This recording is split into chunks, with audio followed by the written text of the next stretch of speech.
तो इस वक्त यही सिस्टम इसकी वजह से 127.0.0.1 colon port number, any port number हो सकता है, इसने 5000 पे रन किया हुआ है फ्लास्क को। तो जब हम ये वेबसाइट या यही एपीआई किसी रिमोट सर्वर पे डिप्लॉय करेंगे तो हमें 127.0.0.1 की जगह हमें क्या मिलेगा, अपना कोई यूआरएल मिलेगा www.something.com, और उस पर ये एपीआई होस्टेड होगी और फिर ये वर्ल्ड वाइड एक्सेसिबल होगी।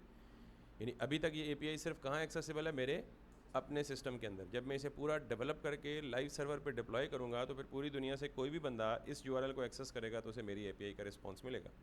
बिल्कुल ऐसे ही जैसे हमने फेक स्टोर एपीआई का डेटा गेट किया था, बिल्कुल ऐसे ही जैसे हमने गूगल एपीआई का डेटा एक्सेस किया था, वगैरह वगैरह। अब यहाँ तक तो हमने लास्ट टाइम कर लिया था जी कि बेसिकली ये है फंक्शन डेकोरेटर, और फंक्शन डेकोरेटर में हम राउट स्पेसिफाई करते हैं। राउट क्या भला होती है, ब्राउज़र में आने वाला पाथ, यानी रूट यूआरएल के आगे जो भी ब्राउज़र में आने वाला पाथ होता है उसे हम क्या बोलते हैं, राउट। जैसे सिस्टम में डी ड्राइव में, सी ड्राइव में कोई फोल्डर है, उसके अंदर दूसरा फोल्डर है, उसके अंदर तीसरा फोल्डर है, उसके अंदर फाइल है, तो हम उस पर्टिकुलर फाइल तक पहुंचने के लिए पूरे राउट को फॉलो करते हैं। Got it. बिल्कुल यही काम है कि ये राउट सर्वर पे कहीं पड़ा होता है और हम इस यानी लोकल यूआरएल लिखते हैं, जैसे हमने लास्ट टाइम ये ब्राउज़र में किया था। और ब्राउज़र में हमने कहा था जी कि आप ये वाला एड्रेस लिखो एज इट इज़, ये हमारे सर्वर का एड्रेस है, ठीक है। और इस सर्वर के एड्रेस के आगे आपने वो चीज़ या वो पाथ लिखना है जो आपका कोई भी यूआरएल पे डिफाइंड पाथ है। मैंने ABC लिखा तो ये डायरेक्ट हिट हुआ ABC, इसके साथ जब मैच हुआ तो इसके साथ यानी इस राउट के साथ जो भी एसोसिएटेड फंक्शन है वो एग्जीक्यूट हो जाएगा। अब इस फंक्शन में कोई भी कॉम्प्लेक्स लॉजिक लिख सकते हैं आप, ठीक है, लेकिन हमने सिंपल तरीन लॉजिक लिखी है कि हमने कहा जी कि एक सिंपल वेरिएबल लो, उसमें यानी लिस्ट लो और उसमें डिक्शनरीज पास कर दो और ये डिक्शनरी रिटर्न कर दो इस एपीआई के रिस्पॉन्स में। तो whenever we make a request to the server it will give us response. जब भी आप सर्वर को रिक्वेस्ट करते हैं तो सर्वर आपको क्या देता है, रिस्पॉन्स देता है। सर्वर रिस्पॉन्स में आपको सिंपल कोई एक वेरिएबल की एक स्ट्रिंग रिटर्न कर सकता है, सर्वर रिस्पॉन्स में आपको एक वेरिएबल रिटर्न कर सकता है, सर्वर रिस्पॉन्स में आपको dictionary, list of dictionary, tuple, कुछ भी रिटर्न कर सकता है। ये सारी तो चीज़ें कॉमन है, लेकिन सर्वर आपको इमेज भी सर्व कर सकता है, सर्वर आपको HTML की फ़ाइल यानी HTML की फ़ाइल भी रिटर्न कर सकता है, और सर्वर आपको कोई भी CSS जावास्क्रिप्ट किसी भी किस्म की फ़ाइल को सर्व कर सकता है। सर्वर का मतलब ये है सर्व करना, ठीक होगा। अगर मैं यहाँ स्टैटिक का फोल्डर बनाऊँ और उसमें कोई इमेज रख दूँ और फिर यहाँ उस इमेज का पाथ दे के रिटर्न में वो लिख दूँ, तो जब भी मैं यहाँ से इस सर्वर को हिट करूँगा तो मुझे सर्वर से क्या मिलेगा, इमेज मिलेगा। बिल्कुल जैसे नॉर्मल आप गूगल पे इमेज की सर्च करते हैं तो आपको सारे इमेजेस कहाँ से मिल रहे होते हैं, सर्वर से मिल रहे होते हैं। तो सर्वर में ये सेटिंग हुई होती है, ठीक है, कि उसने कौन सा रिस्पॉन्स देना है।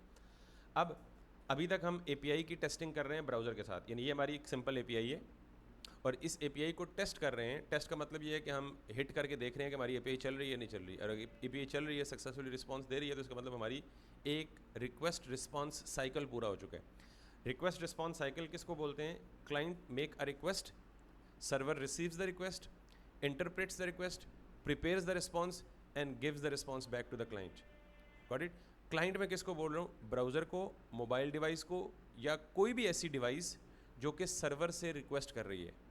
तो अगर मैं इस वक्त, मेरा क्लाइंट कौन है, ब्राउज़र, क्योंकि मैं ब्राउज़र को यूज़ कर रहा हूँ किसके लिए, सर्वर को रिक्वेस्ट करने के लिए। सर्वर कहाँ चल रहा है, इस एड्रेस पे चल रहा है 127.0.0.1/ABC। क्लियर होगी बात। तो अब हम नॉर्मली सारी एपीआईज़ को ब्राउज़र से टेस्ट नहीं कर सकते, ठीक है, या इनफैक्ट कर सकते हैं लेकिन उसकी कुछ प्रॉब्लम्स हैं जब तक हम पूरे कॉन्सेप्ट नहीं पढ़ते। तो हम एपीआई टेस्टिंग के लिए बहुत सारे टूल्स अवेलेबल हैं मार्केट में, उनको इस्तेमाल करते हैं। अगेन मैं लफ्ज़ यूज़ कर रहा हूँ एपीआई टेस्टिंग के लिए। वंस हमारी एपीआई पूरी हो जाए, टेस्ट हो जाए, इसे डिप्लॉय कर लें, तो फिर हम सारे काम ब्राउज़र से ही करते हैं। लेकिन जब तक एपीआई टेस्टिंग मराहिल में है, डेवलपमेंट के मराहिल में है, हम एपीआई टेस्टिंग के लिए बहुत सारे टूल यूज़ करते हैं। उनमें से दो फेमस टूल्स हैं, एक का नाम है पोस्टमैन और एक का नाम है थंडर क्लाइंट, ठीक है। हमें वो टूल पहले इंस्टॉल करना है, उसमें कोई रॉकेट साइंस नहीं है। आप VS कोड के अंदर ही एक्सटेंशंस में जाएंगे और एक्सटेंशंस में जाके यहाँ पे लिखेंगे थंडर क्लाइंट। मैंने सिर्फ थंडर लिखा तो इसने पहले नंबर पे दिया थंडर क्लाइंट। बाकी सब पे आगे इंस्टॉल का बटन है, इसके आगे इंस्टॉल का बटन इसलिए नहीं है कि ये ऑलरेडी मेरे सिस्टम में इंस्टॉल है, क्योंकि मैं जावास्क्रिप्ट भी पढ़ाता हूँ, तो जावास्क्रिप्ट में एपीआई टेस्टिंग को हम बहुत ज़्यादा एक्सटेंसिवली यूज़ करते हैं, थंडर क्लाइंट को, ठीक है। तो हम पाइथन की एपीआई को भी टेस्ट करेंगे किसके साथ, थंडर क्लाइंट के साथ टेस्ट करेंगे। जब हम इसे सर्वर पे डिप्लॉय करेंगे उसके बाद ये ब्राउज़र पे इजीली एक्सेसिबल हो जाएगी। तो मैं सबसे पहले क्या करूँगा, यहाँ पे जैसे आपके पास थंडर क्लाइंट इंस्टॉल नहीं होगा तो आप यहाँ पे इंस्टॉल के बटन पे क्लिक करेंगे तो ये थंडर क्लाइंट इंस्टॉल होकर इस तरह की शेप आपको दे देगा। जब ये इंस्टॉल हो जाएगा आप इसको बंद कर दें। अब इस थंडर क्लाइंट टूल जिसको आपने इंस्टॉल किया, एक्सेस कैसे करेंगे? लेफ़्ट साइड पे जो टूल बार है इसकी, आप यहाँ पे ये जितने भी ऑप्शंस नज़र आ रहे हैं इनमें एक ऑप्शन होना चाहिए थंडर क्लाइंट का। अगर नहीं नज़र आ रहा तो नीचे ये 3 डॉट्स नज़र आएंगे आपको, इस पर क्लिक करें तो यहाँ पे लिखा हुआ है थंडर क्लाइंट। ठीक है, अब आप इस पर क्लिक करें तो ये जो थंडर क्लाइंट का इंटरफेस है ना, ये कुछ इस किस्म का नज़र आएगा। मैं सर्वर को यहाँ पे सेव कर लेता हूँ, इस फाइल में जो भी चेंजेस किए हैं। तो ये थंडर क्लाइंट है बेसिकली, ऊपर लिखा हुआ नज़र आ रहा है थंडर क्लाइंट। अगर आप यहाँ पे जाएंगे तो यहाँ पे क्या लिखा हुआ है, फाइल एक्सप्लोरर। इसमें आपको वो तमाम फाइल नज़र आएंगी जिसमें आप काम कर रहे हैं। जब आप इस थंडर क्लाइंट पे क्लिक करेंगे तो ये आपको यहाँ पे नज़र आएगा, ये थंडर क्लाइंट का आइकन है। अगर यहाँ आइकन नज़र आए तो यहाँ पे क्लिक करके यहाँ पे, तो दिस इज़ थंडर क्लाइंट, जहाँ पे आपको मिलेगा न्यू रिक्वेस्ट। हम थंडर क्लाइंट को क्यों यूज़ कर रहे हैं? एपीआई टेस्ट करने के लिए। एपीआई टेस्ट कैसे होगी? जब आप एपीआई को रिक्वेस्ट करेंगे और वो एपीआई आपको रिस्पॉन्स देगी। जब आपकी रिक्वेस्ट के अगेंस्ट आपको सक्सेस का रिस्पॉन्स मिल जाए, यानी अगर मैं ब्राउज़र से यहाँ पे कोई गलत एंड पॉइंट देता हूँ ना, ABC1 या ABC(X), तो मुझे क्या कह रहे हैं? Not found. इसका मतलब है इस URL पे मैंने कोई भी एपीआई अभी बनाई नहीं है, डिफाइंड ही नहीं है। तो दैट्स राइट। तो ये जो टेस्टिंग है ये आज के बाद हम ब्राउज़र पे नहीं करेंगे जब तक हम इसे फाइनली डिप्लॉय नहीं करते, बल्कि कहाँ करेंगे? थंडर क्लाइंट पे। तो थंडर क्लाइंट का ये 3 टैब्स मिलेंगे आपको, एक्टिविटी, कलेक्शन और एनवायरनमेंट। आपने सिर्फ फ़िलहाल एक्टिविटी के अंदर ही रहना है और ऊपर ये जो बिग ब्लू बटन नज़र आ रहा है इसके अंदर आप देखें और यहाँ पे न्यू रिक्वेस्ट पे क्लिक करें। जो ही न्यू रिक्वेस्ट पे क्लिक करेंगे ये सेपरेट टर्मिनल में आपको ये खोल देगा न्यू रिक्वेस्ट, और यहाँ पे ये कह रहा है कि आपने यहाँ पे वो URL एंड पॉइंट देना है जिस URL एंड पॉइंट पे आपकी एप्लीकेशन चल रही है। तो मेरी किस एंड पॉइंट पे चल रही है? अगेन एंड पॉइंट में किसको बोल रहा हूँ? ये जो सर्वर का URL है प्लस इसके साथ इसका पाथ है, दोनों जोड़ दें तो उसे हम क्या बोलते हैं? And point. API and point पूरा नाम है इसका। मैंने इसे कॉपी किया और यहाँ पे इसे पेस्ट कर दिया और यहाँ पे मैंने इसे कर दिया जी ABC, और सिर्फ इतना काम करने के बाद यहाँ पे इसका रिस्पॉन्स मुझे मिलेगा। ठीक है, so let me get back to this.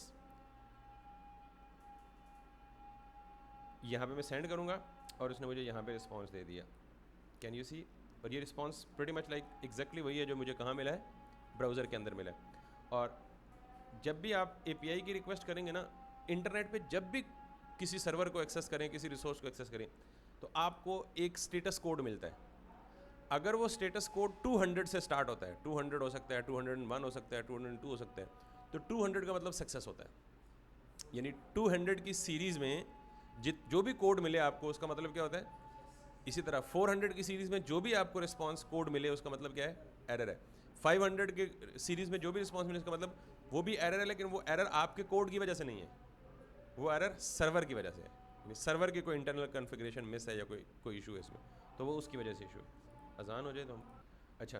तो अब जब मैंने एक रिक्वेस्ट की ना तो यहाँ पे ये सारी एक्टिविटीज़, यानी मैंने थंडर क्लाइंट में क्या क्या एक्टिविटीज़ परफॉर्म की हैं वो सारी यहाँ लॉग होती जाएंगी, यहाँ लिस्ट होती जाएंगी। तो उसने मुझे बताया जी कि इसका फ़ायदा ये होगा कि नेक्स्ट टाइम आप इसे बंद भी कर दें, इसको वापस इधर चले जाएँ, दोबारा इधर आएंगे तो आपको दोबारा ये सारा कुछ लिखना नहीं पड़ेगा। इसी पे क्लिक करेंगे तो लास्ट रिक्वेस्ट जो आपकी दोबारा ओपन हो जाएगी।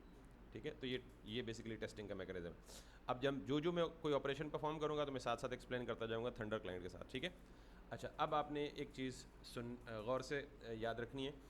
नॉर्मली जब भी हम सर्वर या APIs लिखते हैं ना तो APIs में हमारे पास कम से कम 4 ऑपरेशंस होते हैं जिन या कोई भी एप्लीकेशन जो आपने आज तक यूज़ की है इंटरनेट पे, वो कम से कम 4 ऑपरेशंस परफॉर्म करती है डेटा के ऊपर।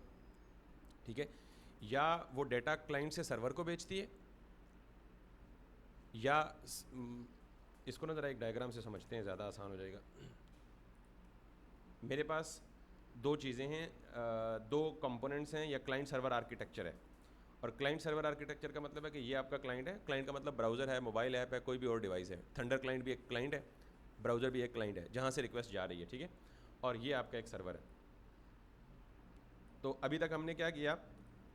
क्लाइंट ने रिक्वेस्ट की, सर्वर ने वो रिक्वेस्ट रिसीव की, उसने URL एंड पॉइंट मैच किया कि ABC नाम का एंड पॉइंट मेरे पास है, यानी वो रिक्वेस्ट अंडरस्टैंड की, उसने मैच किया, राउट से मैच होकर अगर सक्सेसफुली हो गया तो उसने वो फंक्शन एग्जीक्यूट किया, फंक्शन में उसने रिस्पांस प्रिपेयर किया और वो रिस्पांस वापस उसने सेंड कर दिया किधर? क्लाइंट को।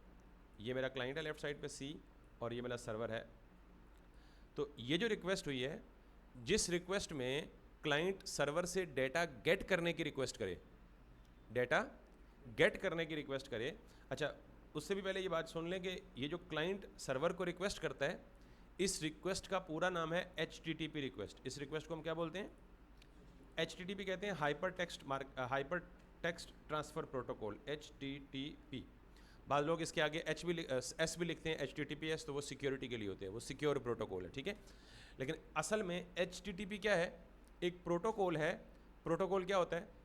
Set of rules and regulations that govern the network communication. यानी नेटवर्क कम्युनिकेशन के लिए एक स्टैंडर्ड बना दिया है कि जब भी किसी को सर्वर से रिक्वेस्ट करनी है और सर्वर से कोई डाटा गेट करना है तो वो किस स्टैंडर्ड को फॉलो करेगा? HTTP स्टैंडर्ड को फॉलो करेगा। तो जब भी अभी जो मैंने लोकल होस्ट या 127.0.0.1/abc पे रिक्वेस्ट भेजी सर्वर पे, तो इसे हम क्या कहेंगे? ये कौन सी रिक्वेस्ट है? HTTP रिक्वेस्ट है।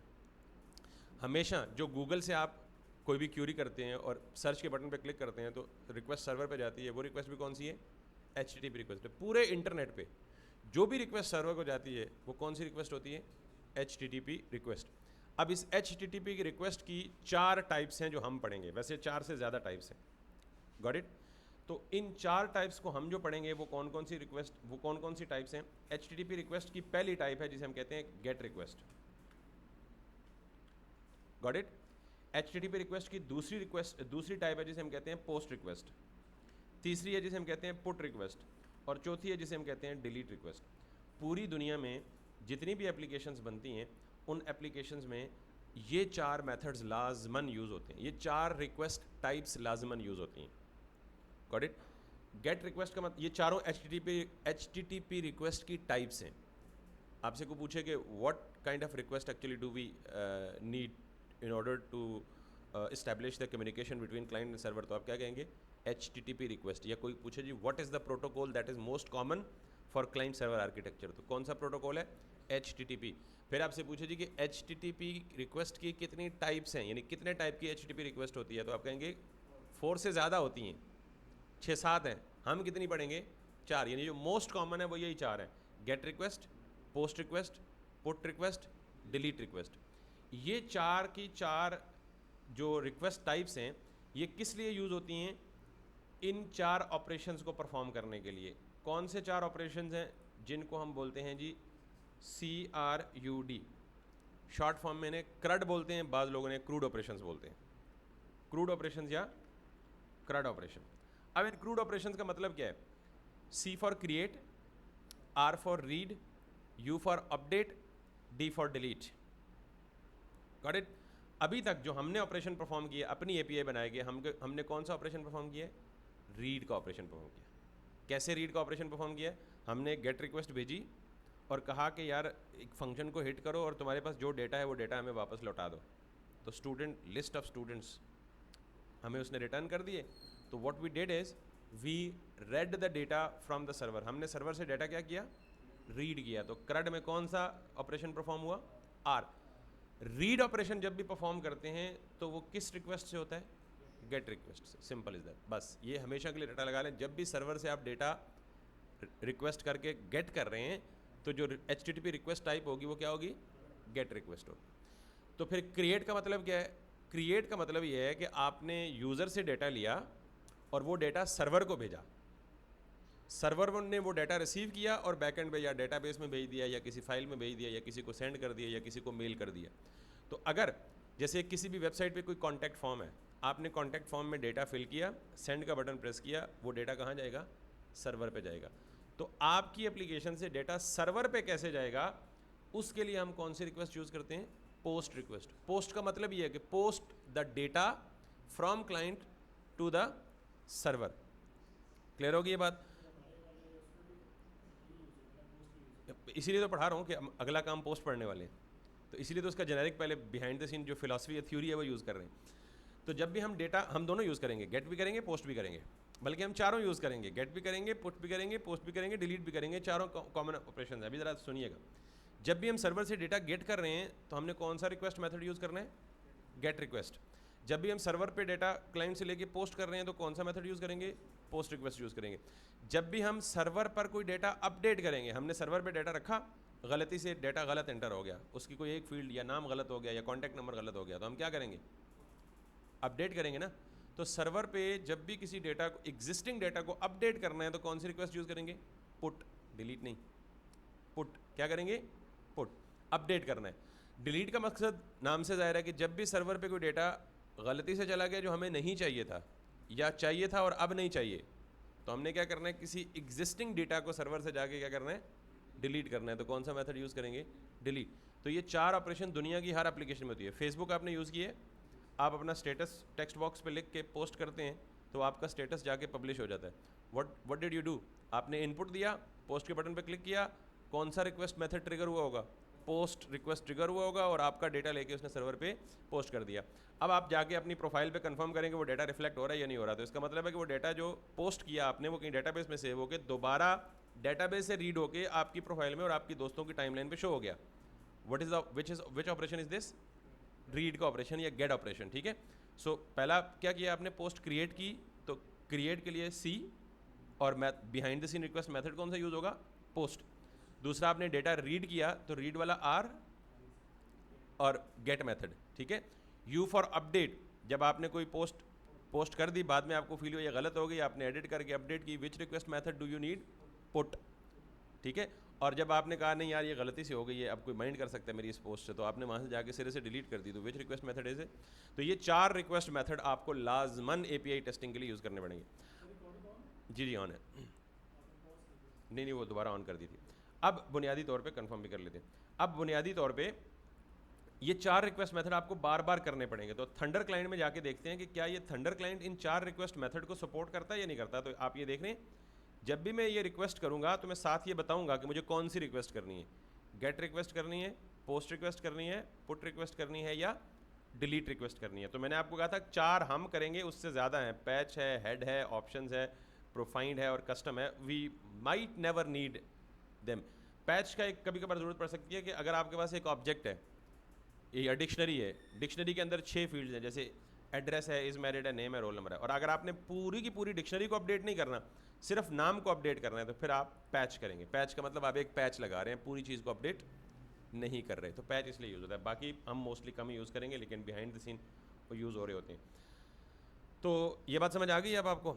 अब मैंने यहाँ पे एक एंड पॉइंट बनाया है जिसमें मैं क्या कर रहा हूँ? डेटा को गेट कर रहा हूँ। डेटा को क्या कर रहा हूँ? गेट कर रहा हूँ। अब मैं दूसरा एंड पॉइंट बनाता हूँ जिसमें मैं क्या करूँगा? डेटा को पोस्ट करूँगा। एक तीसरा एंड पॉइंट बनाऊँगा जिसमें डेटा को अपडेट करने की कोशिश करूँगा। एक चौथा एंड पॉइंट बनाऊँगा जिसमें डेटा को डिलीट करने की कोशिश करूँगा। क्लियर होगी बात? तो सिंपल, आपने कुछ भी नहीं करना। जब भी आप app.route डेकोरेटर फंक्शन लिखते हैं तो आप इसके साथ दूसरा पैरामीटर ऑप्शनल दे सकते हैं जिसे हम बोलते हैं methods, METHODS। Methods equals to, यहाँ पे आप गेट लिख सकते हैं, यहाँ पे आप पोस्ट लिख सकते हैं, यहाँ पे आप पुट लिख सकते हैं। ये रिकग्नाइज्ड है, पाइथन को पता है, फ्लास्क को पता है कि पुट का क्या मतलब है, गेट का क्या मतलब है, डिलीट का क्या मतलब है और पोस्ट का क्या मतलब है। और यहाँ पे आप डिलीट भी लिख सकते हैं। तो आज के बाद जब भी, अच्छा अगर आप कुछ भी नहीं लिखते, मेथड्स मेंशन ही नहीं करते, तो बाय डिफ़ॉल्ट क्या कंसिडर होगा? गेट मेथड कंसिडर होगा। अगर आप किसी राउट में भी डेकोरेटर के साथ पहला पैरामीटर क्या होता है? राउट, और दूसरा पैरामीटर कॉमा के साथ क्या होता है? पैरामीटर। आपको पता है ना, फंक्शन में एक से ज़्यादा पैरामीटर आप पास करते हैं, ठीक है। तो अगर एक ही पैरामीटर पास हो तो इसका मतलब है कि बाय डिफ़ॉल्ट ये राउट किस टाइप की रिक्वेस्ट ट्रीट होगी? गेट रिक्वेस्ट ट्रीट होगी, ठीक है। तो अब मैं गेट रिक्वेस्ट के बजाय यहाँ पे क्या करने लगा हूँ? पोस्ट रिक्वेस्ट करने लगा हूँ। जब मैं पोस्ट रिक्वेस्ट करूँगा तो बुनियादी तौर पे यहाँ पे मैं एंड पॉइंट दूंगा स्लैश। अच्छा, अब चूँकि ये स्टूडेंट है तो मैं नॉर्मली राउट का जो नेम है ना वो मीनिंगफुल दिया जाता है। ABC is not a meaningful name. तो इस राउट को हिट करने पे हमें क्या रिस्पॉन्स मिलता है? स्टूडेंट्स का डेटा। तो मैं यहाँ पे सूटेबल चीज़ क्या है, यहाँ पे क्या लिखूँ? स्टूडेंट्स। और जब मैं इस पे आऊँगा तो मैं यहाँ पे क्या लिखूँगा? STUDENTS, स्टूडेंट्स डॉट क्रिएट या स्लैश क्रिएट। हर राउट यूनिक होना चाहिए, यानी एक ही जैसे 2 राउट देंगे that would cause a conflict. तो कभी भी पाथ 2 नहीं हो सकेंगे, यानी राउट 2 नहीं हो सकते, एक ही राउट होगा और वो यूनिक होगा। इसकी मिसाल यूँ समझें कि जो ट्रैफिक वाले गाड़ियों को राउट देते हैं ना, तो ऐसा नहीं है कि अगर गाड़ी ने सदर से चूड़ जाना है तो आपको 2 राउट मिले जी, कि आप इस रास्ते से भी जा सकते हैं और राजा बाजार से घूम के भी जा सकते हैं। उनको राउट लाइसेंस कितना मिलेगा? एक ही राउट का लाइसेंस मिलेगा कि आपने इसी राउट से गुजरना है, किसी दूसरे राउट से आप गुजरे तो आप पे चालान होगा। तो काइंड ऑफ लाइक दैट के राउट रास्ते को बोलते हैं, और सर्वर पे पड़े हुए किसी डेटा का रास्ता वो एक ही होगा। अगर 2 होंगे तो दोनों आपस में क्या करेंगे? कॉन्फ्लिक्ट करेंगे, क्योंकि इस राउट वाले गाड़ी अगर उस राउट पे चलेगी तो उस राउट पे जो दूसरी गाड़ियाँ चल रही हैं उनका फड्डा हो जाएगा, भाईजान तुम हमारे रूट पे किधर आ गए हो। और ऐसा होता है अगर आपने कभी रियल लाइफ में एक्सपीरियंस किया हो। तो मैंने यहाँ पे ये राउट था सिर्फ /students, ये राउट है /students/create। क्रिएट क्यों? कोई भी नाम रख सकते हैं, मैं यहाँ पे न्यू भी रख सकते हैं। तो आप कोई भी ऐसा मीनिंगफुल नाम रखें जो राउट को देख के पता लगे कि ये राउट क्या करेगा। अब न्यू या क्रिएट का मतलब क्या है कि मैं कोई डेटा क्रिएट करना चाह रहा हूँ। तो क्रिएट करने के लिए कौन सा रिक्वेस्ट टाइप यूज़ होगा? पोस्ट यूज़ होगा। पोस्ट ना भाई, पुट अपडेट के लिए यूज़ होता है। एक नया रिसोर्स क्रिएट करना है तो रिक्वेस्ट टाइप कौन सा यूज़ होगा? तो आप सिंपली यहाँ पे क्या लिखेंगे? Methods equals to post. Get ये करेगा ना, मैंने कहा कि हाँ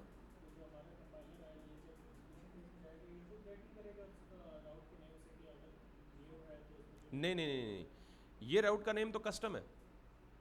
फ्लास्क को क्या पता कि मैं क्या नाम दे रहा हूँ?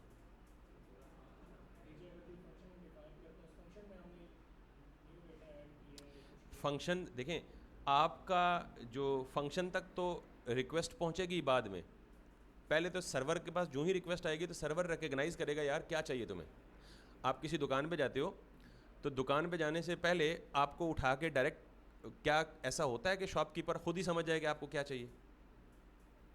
ये जब आप उसे अपनी रिक्वायरमेंट्स बताएंगे कि मुझे क्या चाहिए, तो जब रिक्वेस्ट सर्वर पे जाएगी तो पहला काम क्या होगा? मैंने क्या कहा था? Server receives the request, understands the request, prepares the response, then sends the response back to the user.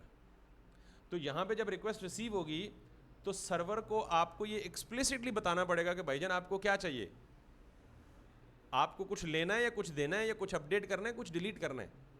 तो ये पहला स्टेप है। The moment server receives the request it must understand, there is no mechanism के server automatically समझ जाएगा कि क्या देना है, आपको लेना है या देना है। तो ये चीज़, हाँ, अगर आप यहाँ कुछ नहीं लिखते तो बाय डिफॉल्ट मैंने कहा है कि वो इम्प्लिसिट इम्प्लीमेंटेड है कि अगर कुछ ना दे तो गेट समझो। लेकिन अगर खुद एक्सप्लिसिटली बता दे कि अब मैं पोस्ट करने लगा हूँ, अब मैं डिलीट करने लगा हूँ, अब मैं अपडेट करने लगा हूँ, तो पुट करे, डिलीट करे, पैच करे, पोस्ट करे, ये हमने मेथड्स में जाके खुद बताना है। क्लियर हो गई बात? अच्छा, ये काम सारा का सारा मैं अगेन वंस अगेन बात कर रहा हूँ कि इफ़ यू फील लाइक कि यू कैन फॉरगेट इट तो आप सिंपली, ये डॉक्यूमेंटेशन में सब कुछ मेंशन है। अगर मैं कहूँ जी कि फ्लास्क पोस्ट रिक्वेस्ट, आप सिंपल एज इट इज़ करेंगे तो आपको फ्लास्क की डॉक्यूमेंटेशन में लेके जाएगा, और फ्लास्क की डॉक्यूमेंटेशन में प्रॉबेबली आपको एग्जैक्टली सिमिलर, ये आपको पता है कि गूगल ने अपना वो अपडेट किया हुआ है सर्च इंजन के, ये automatically Gemini AI based request को एंटरटेन करता है। तो चलिए, अच्छा हुआ। इसका मतलब है कि मैं थोड़ा सा सिंटैक्स में गलती कर रहा हूँ। ये स्ट्रिंग नहीं है, बल्कि आप इसे क्या पास करेंगे? एक अरे पास कर, मतलब काइंड ऑफ लिस्ट पास करेंगे। तो मैं यहाँ पे जाके इसको जाके सिंपल किस में रैप कर देता हूँ?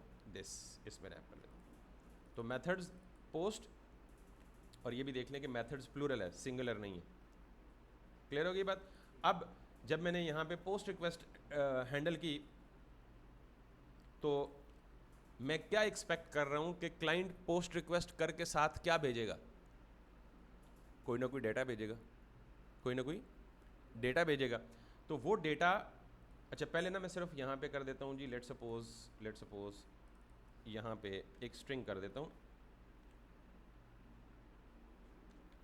Hello I have received the post request. तो अब मैं, मेरे सर्वर पे कितने एंड पॉइंट्स डिफाइंड है? 2। अगर मैं गेट करूंगा तो ये लिस्ट ऑफ स्टूडेंट गेट करेगा, और अगर मैं पोस्ट रिक्वेस्ट इस एंड पॉइंट पे करूंगा तो ये मुझे क्या कहेगा? Hello I have received the post request. और कुछ नहीं करेगा, सिर्फ एक मैसेज देगा, ठीक है, but I want to test the post request. तो मैं यहाँ पे जाऊँगा API में, ये ऑलरेडी है, रिक्वेस्ट बनी हुई है, इसको आपने नहीं छेड़ना, क्योंकि जाहिर है आपको बाद में ये बार बार ज़रूरत पड़ेगी। बल्कि इसको छेड़ें क्या कि अब आपने चेंज कर दिया, इसको क्या कर दिया? STUDENTS। एक दफ़ा टेस्ट कर लें, इफ इट वर्क्स। कह रहा है नॉट फाउंड, ठीक है, तो इसका मतलब है मैंने कुछ ना कुछ गलती की हुई है, स्टूडेंट का एंड पॉइंट गलत दिया हुआ है मैंने, STUDENTS स्टूडेंट्स। तो यहाँ पे देख लें, नहीं नहीं दोनों, अब मतलब सिर्फ जिसको हिट कर रहा हूँ ना अभी वही टेस्ट होगा। मैं हिट किसको कर रहा हूँ, STUDENTS स्टूडेंट्स। अच्छा, जब भी आपको ये इशू आए ना तो एक चीज़ मेक श्योर करनी है, स्पेलिंग वगैरह सारे आपने देख लिए, फिर भी मुझे कह रहा है 404 नॉट फाउंड। तो एक चीज़, अच्छा फिर ये भी वेरीफाई कर लेंगे 400 की सीरीज़ में कोई भी HTTP कोड आए तो इसका मतलब वो एरर है। जब भी आपने कोई भी चेंज करनी है सर्वर की फाइल में, एक दफ़ा आपको सर्वर रीस्टार्ट करना है। यानी ये सर्वर अपडेटेड चेंजेस कब उठाएगा, जब आप एक दफ़ा सर्वर को क्या करेंगे, रीस्टार्ट करेंगे। सो मैंने ये फाइल सेव कर दी। रीस्टार्ट करने का मतलब Ctrl+C करके एग्जिस्टिंग प्रोसेस को ब्रेक कर दें और दोबारा इसको रन कर दें। जो ही आप दोबारा रन करेंगे तो you might get an error, और हम इस एरर को देखते हैं जी कि व्हाट इज़ इट। वो कह रहा है where is it, where is it, frozen run by this. अगर मैं इसको लेट्स सी, और ये कह रहा है जी सिस्टम एग्जिटेड सेल्फ इन्वोक, मुझे यहाँ पे कोई ना कोई एरर मिलना चाहिए।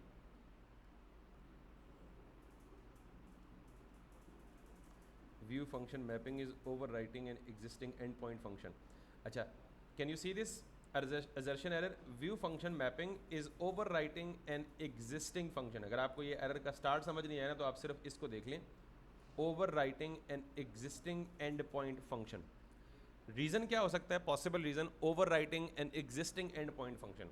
इस पाथ में स्टूडेंट्स आ रहा है, इस पाथ में भी स्टूडेंट्स आ रहा है, that can cause an issue.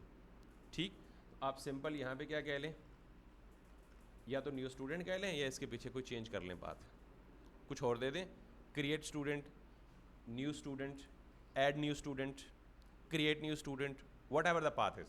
लेकिन दोनों मैच कर रहे हैं तो I got the hint from this error, overwriting an existing endpoint function. ठीक, now if I get back, Ctrl+C+LS या क्लियर स्क्रीन करें या Ctrl+L से स्क्रीन क्लियर करें और वापस यहाँ पे आएँ, then it still is giving error, view function is overwriting an existing endpoint। तो इस, sorry, oh yes, this might be another an issue। तो मैं यहाँ पे get all student के बजाय क्या करूँगा, और टेक्निकली हमें चेंज करना भी चाहिए था। अब जब मैं पोस्ट रिक्वेस्ट कर रहा हूँ तो पोस्ट रिक्वेस्ट क्या करेगा, कोई नया स्टूडेंट क्रिएट करेगा ना, तो इस फंक्शन का नाम क्या होना चाहिए, क्रिएट न्यू। तो कॉपी पेस्ट करने का ये भी एक नुकसान है कि हमने उस तरफ ध्यान ही नहीं किया। Got it. तो अब मैं इसे रन करूँगा। ये तो आपको बेसिक पाइथन का फंक्शन बता के, एक सेम नाम के वेरिएबल भी दो दफ़ा यूज़ करेंगे तो प्रॉब्लम होगा, और सेम नाम का फंक्शन भी एक से ज़्यादा दफ़ा यूज़ करेंगे तो प्रॉब्लम होगा। ठीक है, सो री फंक्शन यूज़ कर सकते हैं, बट सेम नाम के दो फंक्शन डिफाइन नहीं कर सकते, यूज़ करने से मेरी मुराद है।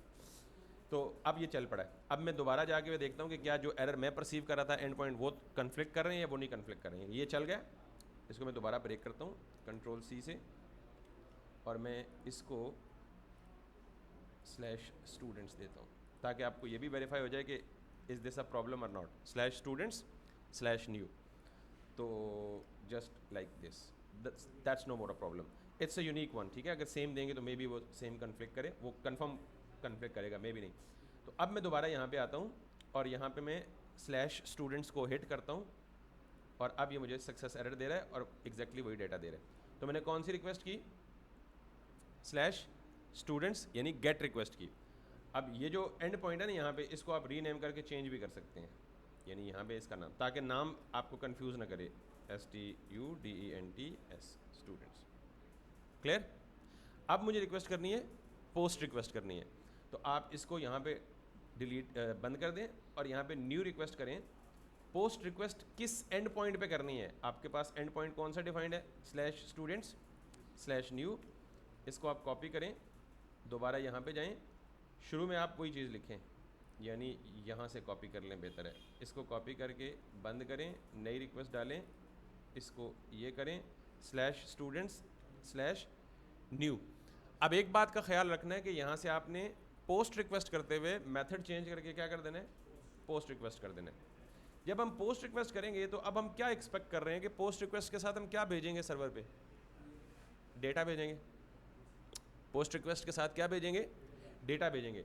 तो याद रखिएगा there are more than one ways to send the data from client to the server. Get request में क्या था, सर्वर डेटा भेजता था किसको, क्लाइंट को।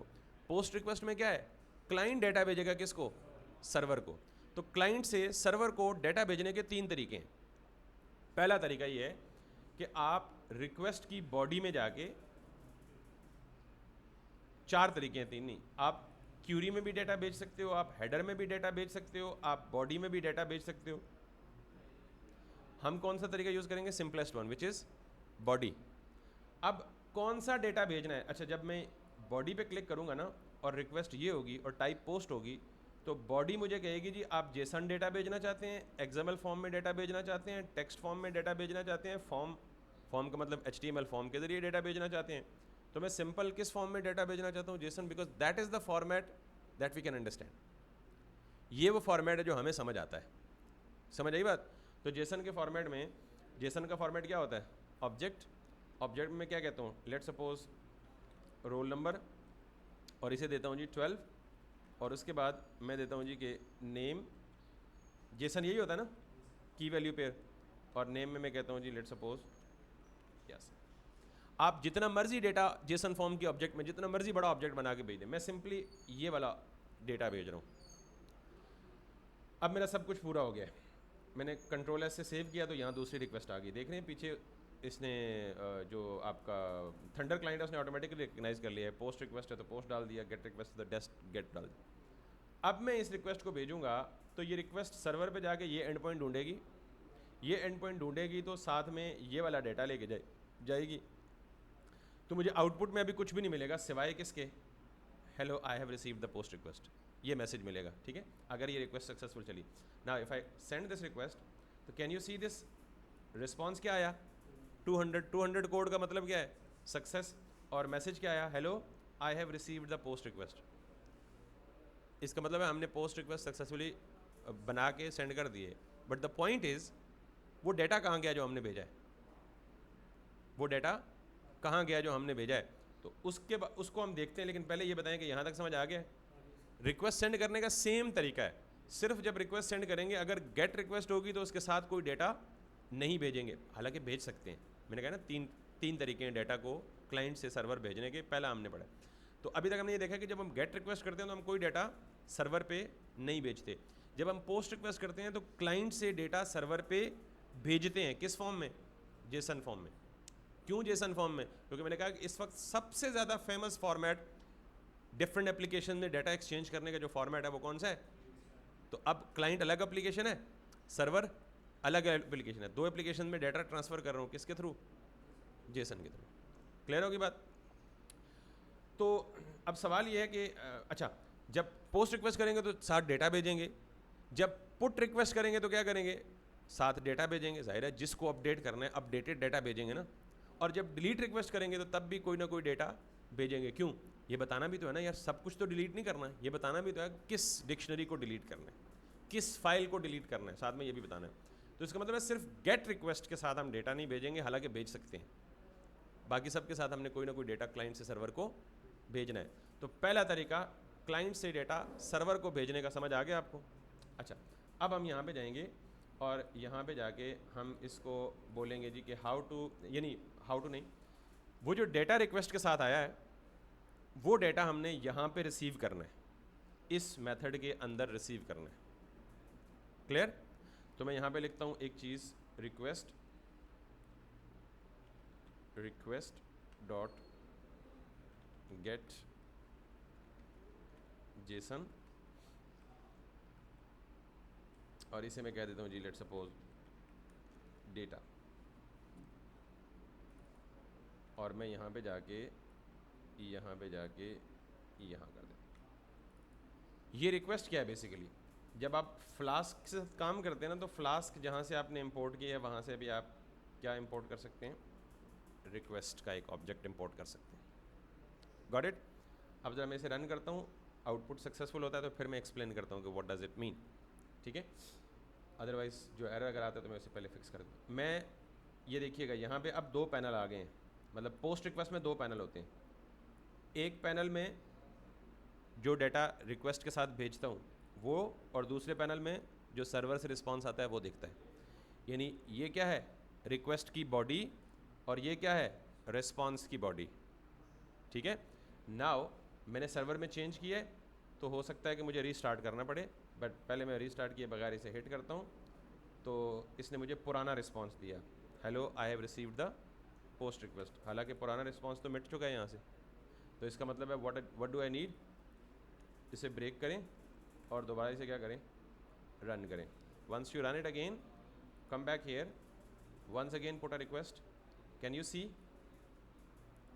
जो चीज़ मैंने रिक्वेस्ट में भेजी वही चीज़ सर्वर ने रिसीव की, और रिसीव करने के बाद एज इट इज़ मुझे वापस भेज दी।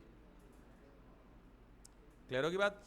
सो meaning that we have successfully tested the post request, और पोस्ट रिक्वेस्ट के साथ हमने क्या, डेटा भेजा, डेटा सर्वर पर रिसीव हुआ और सर्वर ने एज इट इज़ वापस हमें भेज दिया। अच्छा, ये जो रिक्वेस्ट है ना, ये रिक्वेस्ट का ऑब्जेक्ट बिल्ट इन अवेलेबल है कहाँ पे, फ्लास्क के अंदर। किस लिए इस्तेमाल होता है, अभी तक इसका एक इस्तेमाल सीखा है हमने, it is use to extract the data from the request body. Request object क्या करता है, दोबारा सुन ले, request object is the built in object in the Flask library that helps us extract the data from the request body। Urdu version भी बता देता हूँ कि रिक्वेस्ट ऑब्जेक्ट ऐसा ऑब्जेक्ट है जो कि फ्लास्क के अंदर प्री डिफाइंड है, और ये किस लिए इस्तेमाल होता है, रिक्वेस्ट बॉडी में आने वाले डेटा को एक्सट्रैक्ट करता है। तो चूंकि ये ऑब्जेक्ट है तो ऑब्जेक्ट के ऊपर फंक्शन कॉल हो सकता है ना, तो get JSON built in function है जो कि रिक्वेस्ट के ऑब्जेक्ट के अंदर अवेलेबल है। नहीं, दैट्स नॉट आर, बिकॉज हम कोई भी फंक्शन कॉल नहीं कर सकते जब तक वो डिफाइन नहीं होगा। तो गेट जेसन या तो मैंने खुद कहीं डिफाइन किया होता तब कॉल कर सकता हूँ, या जो लाइब्रेरी यूज़ कर रहा हूँ उसमें पहले से डिफाइन हो तब यूज़ कर सकता हूँ, अदरवाइज बगैर डिफाइन किए कोई चीज़ कहीं भी यूज़ नहीं कर सकता। अब ये रियल यूज़ केस नहीं है। आप कहेंगे sir what's the point in that, हम क्लाइंट से डाटा ले रहे हैं और सर्वर वही डाटा रिसीव करके वापस वही क्लाइंट को भेज रहे हैं, what is the point in that. ऐसा रियल टाइम में नहीं होता। रियल टाइम में ऐसा होता है कि आपने डेटा भेजा, सर्वर ने ये डेटा रिसीव किया, उस पर कोई भी प्री प्रोसेसिंग या पोस्ट प्रोसेसिंग की यूजिंग पैंडास, और उसको कहीं डेटाबेस में सेव कर दिया, किसी दूसरी एपीआई को भेज दिया, किसी दूसरे बंदे को सेंड कर दिया, so many options are there. अब मैं यहाँ पे पता है क्या क्या कर सकता हूँ, यहाँ पे मैं इस डेटा को, ये जो डेटा यहाँ रिसीव हुआ क्लाइंट की तरफ से, इस डेटा को अपने डेटाबेस में सेव कर सकता हूँ, इस डेटा को मैं गूगल शीट पे भेज सकता हूँ, इस डेटा को मैं अपने किसी और एपीआई को भेज सकता हूँ। There are so many options and we will do obviously all the options. पहले हम सिर्फ एपीआई की प्रैक्टिस कर लें, एपीआई के 4 एंड पॉइंट्स की, जिसमें से मैंने 2 पढ़ लिए हैं, एक गेट रिक्वेस्ट और एक पोस्ट रिक्वेस्ट। याद रखिएगा ये लाइनें 3 है सिर्फ, लेकिन इन तीनों लाइनों को समझने के लिए पीछे ये सारी फिलॉसफी जो मैंने आपको बताई है, वो अगर आपको समझ आएगी तो आपको लिटरली मज़ा आएगा जब ये।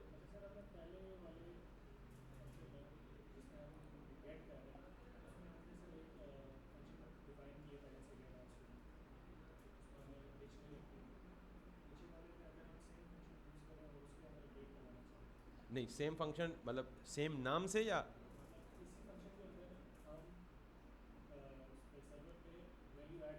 यस, यानी एक ही फंक्शन में मल्टीपल काम करवाना चाहिए, बिल्कुल हो सकता है। उस केस में आपको यहाँ आके चेक करना पड़ेगा कि if method equals to post तो ये काम कर दो, अगर मेथड इक्वल्स टू गेट तो ये काम कर दो, अगर मेथड इक्वल्स टू पोस्ट तो ये काम कर दो, अगर मेथड इक्वल्स टू डिलीट तो ये काम कर दो। इफ एल्स लगा के एक ही मेथड में 4 काम कर सकते हैं, but what's the point in that.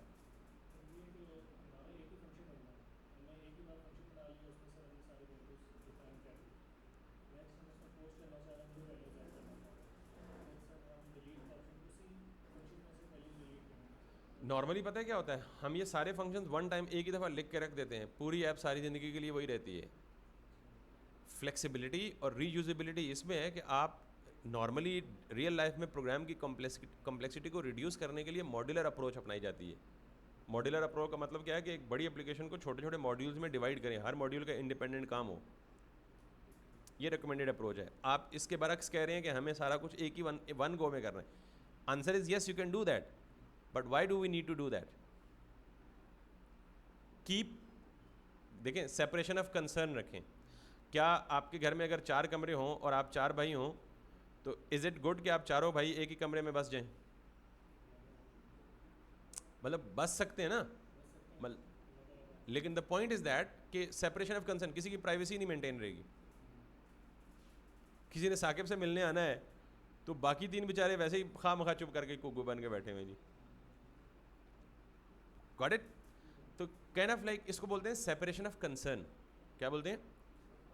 हर चीज़ हम्म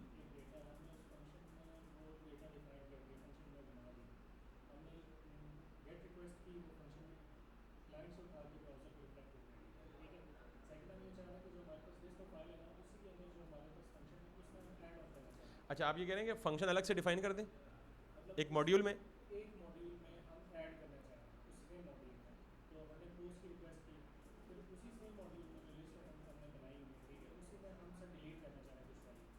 तो ये तो बिल्कुल, ये जो फंक्शन है ना, ये डिफाइन यहाँ पे ना करें, एक सेपरेट मॉड्यूल बनाएं, फंक्शन डिफाइन उधर कर दें और यहाँ पे सिर्फ कॉल कर दें। ये सारी चीज़ वो एप्लीकेबल है बिल्कुल वैसे ही जैसे हमने ऑब्जेक्ट ओरिएंटेड। बेहतरीन अप्रोच होगी। अभी भी पता है क्या, वी अभी भी हम we will do the same thing. जब ये अभी तो प्रोग्राम में 2 लाइनें हैं ना, ये 2 लाइनें नहीं होंगी। माइट भी आप देखें, अगर मुझे पूरा डाटा एनालिसिस करना है और फिर जाके डेटाबेस में सेव करना है या किसी को भेजना है तो I can have 50 lines 60 lines, और उन 50 लाइन्स 60 लाइन्स का आपका क्या ख्याल है कि इधर ही लिखेंगे 1 गो में? तो ये तो एक रूट फाइल इतनी मेसी हो जाएगी कि आपको समझ नहीं लगेगी। The best practice is the same, create the class. अगर आपकी बड़ी एप्लीकेशन है, सेपरेट एक क्लास नहीं, मल्टीपल क्लासेस सेपरेटली लिखें। देखिए यहाँ पे क्या हो रहा है, वही काम तो हो रहा है जो आप बता रहे हैं। ये फ्लास कहाँ से आया? इस क्लास में डिफाइंड है। ये रिक्वेस्ट कहाँ से आया? इस क्लास में डिफाइंड है। तो जैसे ये बने बनाए मॉड्यूल्स थर्ड पार्टी लाइब्रेरी की यूज़ कर रहे हैं, हम अपनी क्लास या अपनी एप्लीकेशन के मॉड्यूल बना के क्लास में सेव कर लेंगे एंड देन अपनी क्लास को इंपोर्ट करेंगे और उसके अंदर से जो फंक्शन चाहिए होगा वो कॉल कर लेंगे। Got it? तो वो सारे स्टैंडर्ड जो हमने पढ़े हैं बिल्कुल वो यूज़ होंगे, minimum age it is use होंगे। तो and even that would be a good approach in practice. जो आपने सवाल पूछा कि जब 60 लाइनों का कोड होगा तो we will split that 60 lines into multiple functions, we'll keep those functions separately somewhere else in the other module and then we'll actually import that module and we'll use call the functions inside this function. तो एक function के अंदर दूसरा function call करेंगे, दूसरे के अंदर दूसरा कॉल करेंगे, तीसरे के अंदर तीसरा कॉल करेंगे। pretty much similar that we are doing here. get json किसी और मॉड्यूल का लिखा हुआ, किसी और बंदे का लिखा हुआ फंक्शन हम अपने इंपोर्ट करके यहाँ पे यूज़ कर रहे हैं। खैर, cutting the story short, gate request और पोस्ट रिक्वेस्ट प्लीज़ जैसे मैंने थ्योरेटिकल कॉन्सेप्ट समझाया ना, पहले जाके आपने इसको समझना है ठंडे दिमाग से, ठंडे दिल से। थ्योरी आपको समझ आ गई, करने में कुछ भी नहीं है। एक क्यूरी करेंगे, बना बनाया फंक्शन आपको दे देगा, लेकिन इसके बिहाइंड द सीन जो थ्योरी और फिलॉसफी है ना, वो आपको समझनी है। Because we want to move the data around. Flask को पढ़ने का मकसद क्या है कि हमारे पास एक लिमिटेशन थी कि हम मैनुअली डाटा को कॉपी पेस्ट करके इधर लाते हैं उधर लाते हैं, या फाइल मैनुअली अपलोड करते हैं डाउनलोड करते हैं। हम कहते हैं ये सारा काम किसके ज़रिए हो? स्क्रिप्ट के ज़रिए ऑटोमेट करना है। डेटा की मूवमेंट को क्या करना है? ऑटोमेट करना है, और उसका एक ही तरीका है, एपीआई। तो इसलिए गेट और पोस्ट की प्रैक्टिस कीजिएगा, तब आपको कल, आज मैंने क्लाइंट से सर्वर पे डाटा भेजने का पहला तरीका बताया। कितने तरीके हैं टोटल हमने पढ़ने हैं? 3 4 हैं। हमने कितने पढ़ने हैं? 3। जो चौथा है ना, हेडर में डाटा भेजते हैं, वो ऑथेंटिकेशन के लिए यूज़ होता है। आपने इस एपीआई को फ्यूचर में प्राइवेट करना है। मतलब अभी एपीआई पब्लिक होगी आपकी, एनीबडी कैन एक्सेस इट। तो क्या गूगल की एपीआई ऐसे है? Can anybody openly access it? No. उसके लिए आपको क्या चाहिए होता है? एपीआई की चाहिए होती है। उसकी बेस पे गूगल क्या करता है? ऑथेंटिकेट करता है, आपकी आइडेंटिटी वेरीफाई करने के बाद आपको एक्सेस देता है। तो जो चौथा तरीका है ना, हेडर में टोकन भेजने का, वो बेसिकली किसके लिए इस्तेमाल होता है? When you want to make your API private. We'll obviously talk about that, how to make your API private.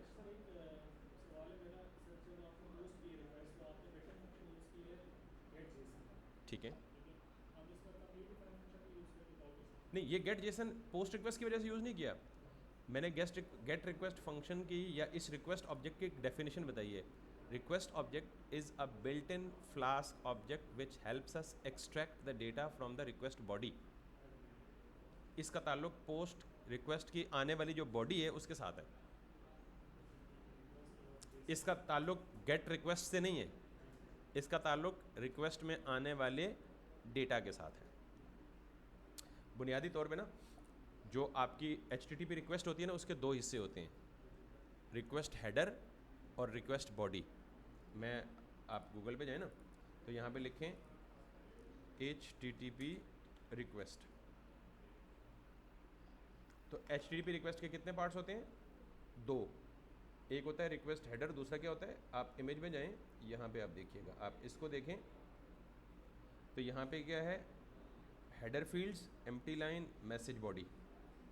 तो ये मतलब कोई भी ऐसी देख लें जो कि क्लियर डायग्राम है जिसमें दोनों चीज़ें बता दे वो आपको।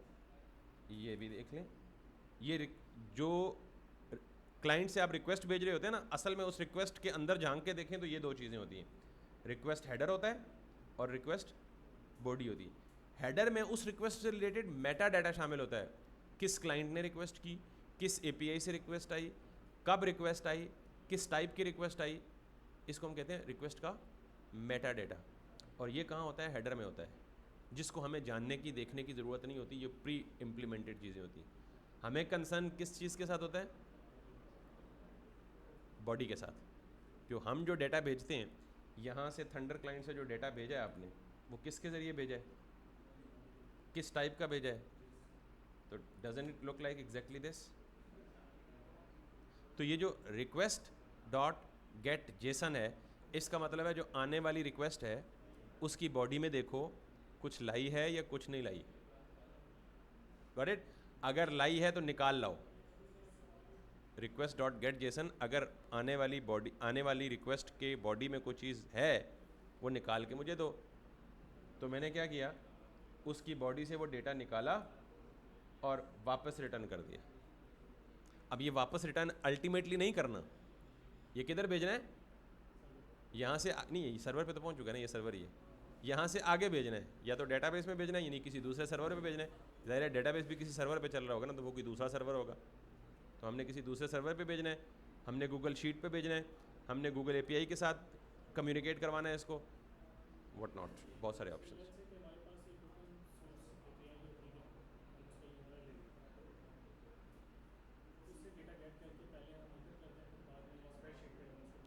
यही काम करेंगे, कल यही काम करेंगे। अल्टीमेटली तो हम ये काम यहाँ पे करेंगे ना भाई। मिसाल के तौर पे ये है फेक स्टोर API, आप ये काम अभी कर सकते हो 2 मिनट के अंदर। ये फेक स्टोर API है, ये कहाँ पे करेंगे? हम कहेंगे यार मुझे डेटा गेट करना है, ये तो मैनुअल काम है ना, जब तक हमने कुछ नहीं पढ़ा। कल हम ये नहीं करेंगे, कल हम यहाँ पे क्या कहेंगे? भाईजान जब भी स्टूडेंट्स, अब स्टूडेंट की जगह आप क्या कह दें? प्रोडक्ट कह दें, कि जब भी एक नया एंड पॉइंट बनाएं कि जब भी रिक्वेस्ट आए प्रोडक्ट्स के लिए, तो तुम्हारे पास रिक्वेस्ट नहीं है तो अगले सर्वर को रिक्वेस्ट करो, वो तुम्हें डेटा दे, वो डेटा तुम अपने पास लो, उसके साथ पैंडा के फंक्शनलिटी इंप्लीमेंट करो और ये डेटा वापस किधर भेज दो? गूगल शीट पे भेज दो, मेरे डेस्कटॉप पे भेज दो, डाउनलोड करवा दो, CSV में सेव कर दो, कुछ भी कर दो। Plenty of option. Will do this tomorrow probably. बल्कि मुझे पोस्ट रिक्वेस्ट पढ़ाने से पहले ये काम करना चाहिए था, ताकि आपको रियलिस्टिक यूज़ केस उसका पता लगता, बट आपने लेट रिमाइंड कराया, बट ठीक है, देर आए दुरुस्त आए। कल मुझे याद करिएगा सिमिलर काम, कि मैं क्लाइंट से रिक्वेस्ट करूँगा अपनी API को, मेरी API बात करेगी किससे? किसी भी ओपन सोर्स API से, वहाँ से डेटा ला के वो मेरी API इधर रखेगी, उसके ऊपर प्री प्रोसेसिंग और पोस्ट प्रोसेसिंग पांडा की जो बेसिक फंक्शन है वो अप्लाई करेंगे, और जो रिमेनिंग डेटा है उसको या तो डेटाबेस में भेजेंगे या टू CSV, फिलहाल लोकल CSV में सेव कर देंगे। ठीक है ना? ये अगर आप API का वे सीख लेते हैं तो there will be plenty of options for you.